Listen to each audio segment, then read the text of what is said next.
Well, here I am at Charbonneau. I'm actually on this beautiful golf course, and this is a townhome that is one of my listings. And this townhome is so emblematic of the market and so kind of typical of the kind of thing that I do in real estate that I would just want to take a second to talk about it.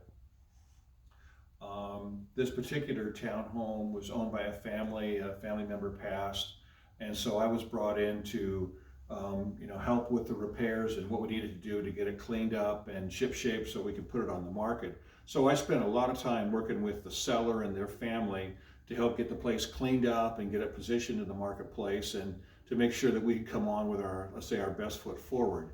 And it worked out really well. It from the time we listed it till the time we got under contract was 20 days. That's really an important number because when you look in the greater Portland metro area this last year, it was taking around 20 days to get a house under contract. Compare that to 2 years ago, and that number was more like 40 days. So what that, is partly representing is one, the lack of supply we have in the marketplace. I mean, right now, this past December, there was only about half a month of supply of available residential real estate in the Portland metro area. That number is so low. Usually a balanced market, you look for something like 4 months of supply. You look for 4 months of supply of standing residential real estate. We have half a month. That is just a fraction. And so what that does, obviously, is that pushes the prices up. When you look at the prices for last year in 2021, they were up over 15%.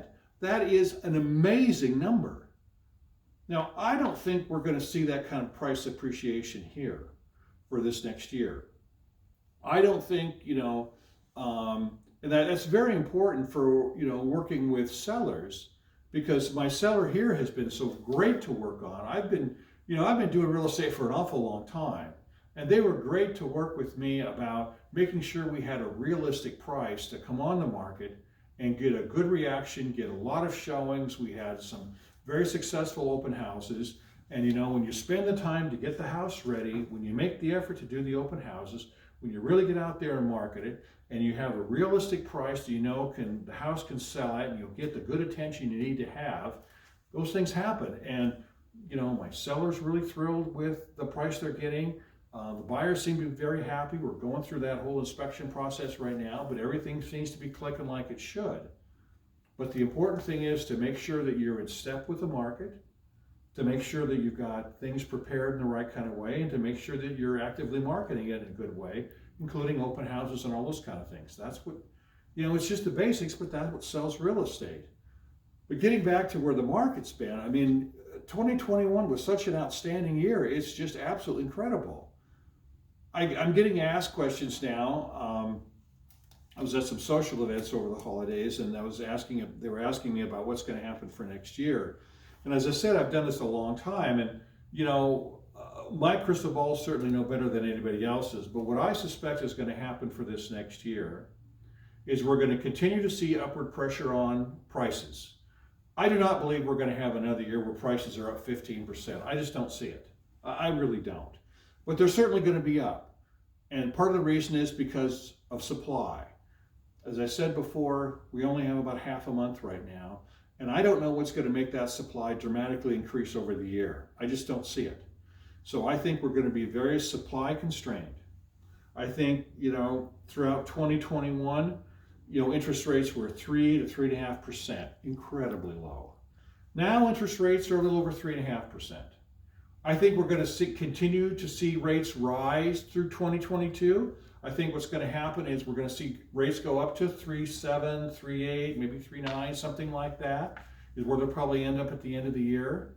So you're going to have some, increase in interest rates, but you're going to continue to have low supply. And so that's going to continue to keep the velocity fairly fast. I think you're going to continue to see homes sell in like the 20-day kind of range. So I suspect that's what's going to happen for real estate in 2022. So it was a phenomenal year in 2021. I think you're going to have a very good year in 2022. And it's so important to so many of the folks I talk about real estate with.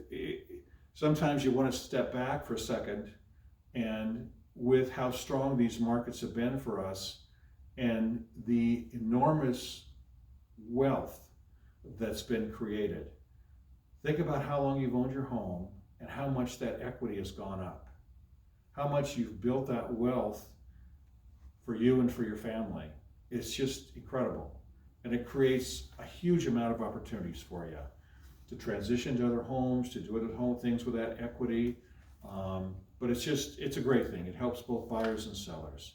You know, the quick thing, and I'll end on this note, it's so funny, despite the strong increase in prices, rental rates have just been crazy for real estate, and it still makes sense to buy a home versus rent.